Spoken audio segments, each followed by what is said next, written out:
Untayan Mutiara Nasihat.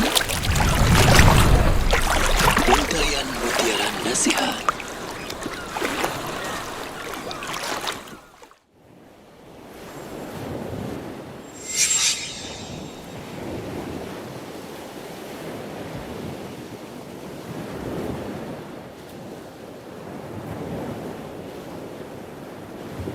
Alhamdulillah, wassalatu wassalamu ala rasulillah.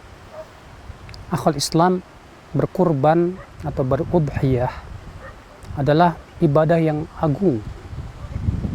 Karena ibadah menyembelih adalah merupakan ibadah yang hanya untuk Allah subhanahu wa ta'ala saja. Allah ta'ala berfirman, Qul inna salati wa nusuki wa mahyaya wa mamati lillahi rabbil alamin. Katakanlah sesungguhnya salatku, nusukku, ya. Sebagian ulama menafsirkan kata nusuk yaitu dzabihah, itu sembelihan. Hidupku dan matiku hanya untuk Allah Subhanahu wa taala. Maka dari itulah Rasulullah SAW melaknat orang yang menyembelih untuk selain Allah. Rasulullah bersabda dalam riwayat Muslim, la'anallah man dzabaha li ghairillah. Semoga Allah melaknat orang yang menyembelih untuk selain Allah Subhanahu wa taala. Sembelihan kurban adalah merupakan sembelihan yang agung di sisi Allah. Ketika Allah menceritakan tentang perintah Allah kepada Nabi Ibrahim untuk menyembelih anaknya itu Ismail, dan ternyata keduanya mengijabah perintah Allah dan kedua-duanya menyerahkan dirinya kepada Allah Subhanahu wa taala. Lalu ketika Nabi Ibrahim hendak menyembelih anaknya, Allah berfirman, wa fadainahu bidzibhin azim. Maka kami gantikan dengan sembelihan yang besar, ya, yaitu sembelihan hewan kurban. Bayangkan Allah Subhanahu wa taala menyifati sembelihan hewan kurban itu sebagai sembelihan yang besar, yang agung. Berarti pahalanya besar di sisi Allah Subhanahu wa taala. Allah juga menyebutkan bahwa sembelihan kurban itu adalah menunjukkan akan takwa. Allah berfirman, la yanalallaha luhumuha wala dima'uha walakin yanaluhu taqwa minkum. Tidak akan sampai kepada Allah daging kurban maupun darahnya, akan tetapi yang sampai kepada Allah adalah ketakwaan di antara kalian. Itu menunjukkan bahwa menyembelih hewan kurban termasuk ketakwaan kepada Allah Subhanahu wa taala. Dan ini ya keutamaan yang besar dan agung bagi mereka yang menyembelih. Saudaraku sekalian, akhwal Islam, terlebih ini sunnah Rasulullah sallallahu alaihi wasallam. Rasulullah sallallahu alaihi wasallam sangat menganjurkan umatnya ya untuk berkurban. Sampai-sampai Rasulullah bersabda dalam hadis yang dihasankan oleh Syekh Albani rahimahullah, man wajada sa'atan falam yudhhi fala yaqrabanna musallana. Siapa yang mendapatkan keluasan rezeki namun ia tidak berudhiyah, maka janganlah ia mendekati tempat sholat kami, kata Rasulullah SAW. Berarti itu menunjukkan sangat ditekankan sekali. Namun di sana ada keutamaan-keutamaan berudhiyah yang ternyata hadisnya dhaif, bahkan terpalsu. Seperti disebutkan bahwa orang yang berkorban nanti dia akan melewati jembatan Sirat di atas api neraka dengan menunggangi kambingnya. Ini jelas ya, para ulama menyebutkan bahwa hadisnya tidak sahih. Demikian pula orang yang berudhiyah, dia akan mendapatkan pahala sejumlah atau sebanyak bulu daripada kambing tersebut. Ini pun juga hadisnya dhaif, ya, dinyatakan kedhaifannya oleh para ulama. Maka dari itu kita cukupkan dengan keutamaan-keutamaan yang besar yang ditunjukkan oleh Al-Quran dan hadis yang sahih dari Nabi Sallallahu Alaihi Wasallam. Wabillahi taufiq.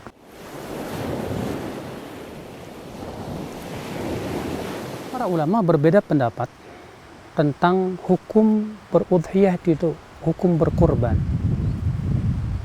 Pendapat yang pertama pendapat jumhur ahlul ilm mengatakan bahwa hukum kurban hukumnya sunnah muakkadah, tidak wajib. Mereka berdalil di antara dalil yang mereka paparkan, yaitu hadis Nabi Shallallahu Alaihi Wasallam, "Idza dakhala Dzulhijjah," ya, apabila telah masuk tanggal 1 Dzulhijjah, "wa arada ahadukum an yudhahi," dan salah seorang dari kalian ingin berudhiyah, maka janganlah ia memotong rambutnya dan kukunya, dalam satu riwayat dan kulitnya. Kata jumhur, kata-kata dia ingin berudhiyah itu menunjukkan, kata mereka, bahwa hukumnya tidak wajib. Sebab kalau itu hukumnya wajib, Nabi tidak akan mengatakan ingin berudhiyah. Walaupun pendalilan dengan hadis ini ya dinyatakan dhaif oleh para ulama.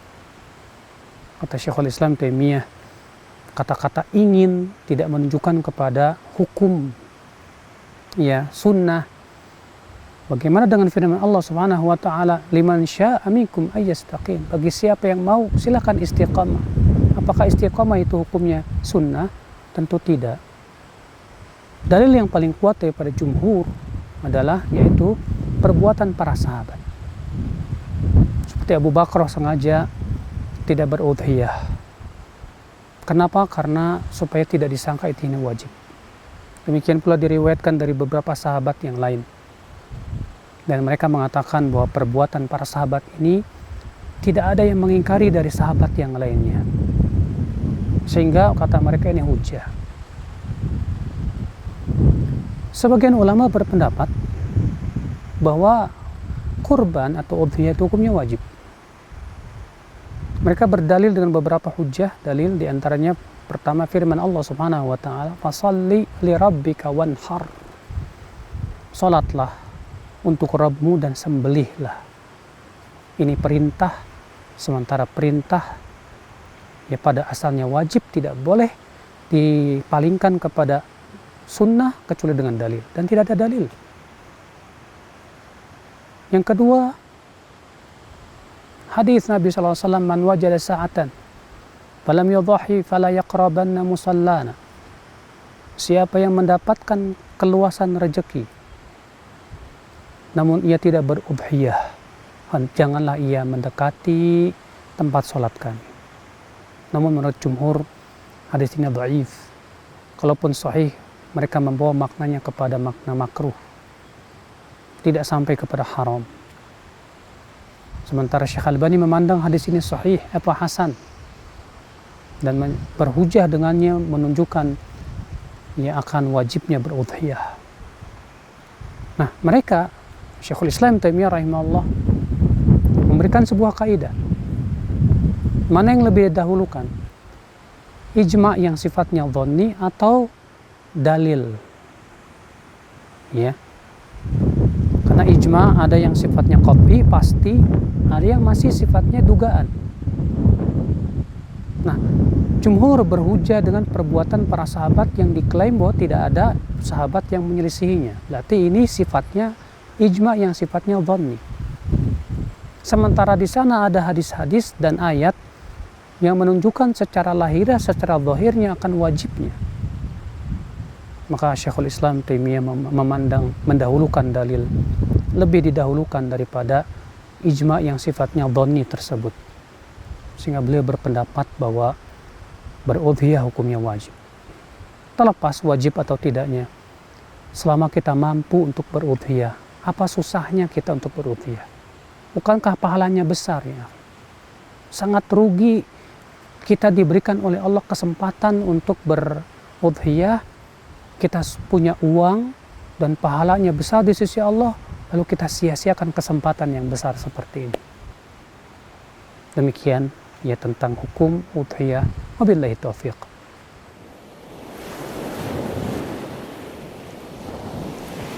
Adapun hewan kurban, pendapat yang paling kuat, yang sahih, yaitu 3 jenis saja, yaitu unta, yang kedua sapi, dan yang ketiga yaitu kambing. Karena ini yang disebutkan dalam ayat, Allah menyebutkan dengan lafaz bahimatul an'am. Dan bahimatul an'am sesuatu yang sudah dipahami oleh bangsa Arab, itu adalah 3 jenis ini. yaitu unta, sapi, dan kambing. Maka bolehkah berudhiyah dengan selain 3 ini? Memang ada sebagian ulama mengatakan boleh. Namun pendapat yang paling kuat sekali lagi hanya 3 ini saja. Kenapa? Karena Nabi Shallallahu Alaihi Wasallam juga tidak pernah sekalipun berudhiyah dengan selain dari 3 ini. Nah, dari 3 ini mana yang paling utama? Yang paling utama, pendapat yang paling rajih adalah unta. Walaupun sebagian ulama mengatakan yang paling utama kambing. Namun yang rajih, yang sahih, unta. Berdasarkan hadis tentang hari Jumat, Nabi Shallallahu Alaihi Wasallam mengatakan, siapa yang datang di hari Jumat di saat yang pertama, faka'annama qarraba badanah. Siapa yang datang di hari Jumat di saat yang pertama, seakan-akan ia berkorban dengan unta yang gemuk. Siapa yang datang di saat yang kedua, seakan-akan ia berkorban dengan sapi. Siapa yang datang di saat yang ketiga, seakan-akan ia berkorban dengan kambing. Siapa yang datang di saat yang keempat, seakan-akan ia berkorban dengan ayam. Berarti itu menunjukkan bahwa berkorban dengan unta itu yang paling utama. Kemudian setelahnya sapi, kemudian setelahnya kambing. Mana yang lebih utama?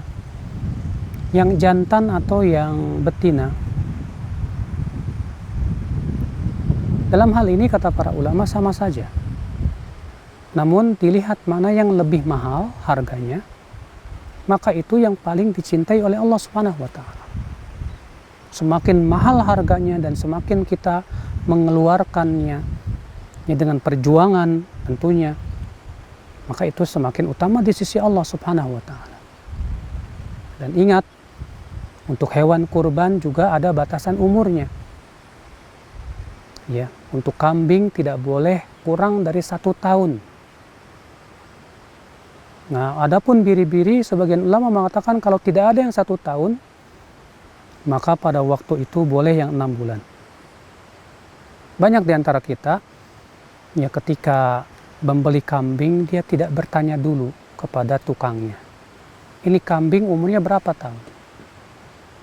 Dan kebanyakan penjual pun tidak tahu usia kambing tersebut berapa.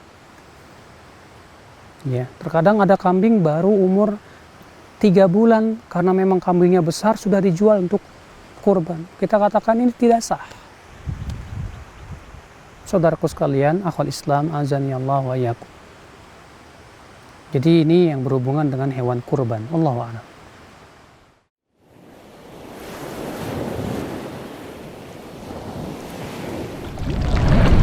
Untayan mutiara nasihat.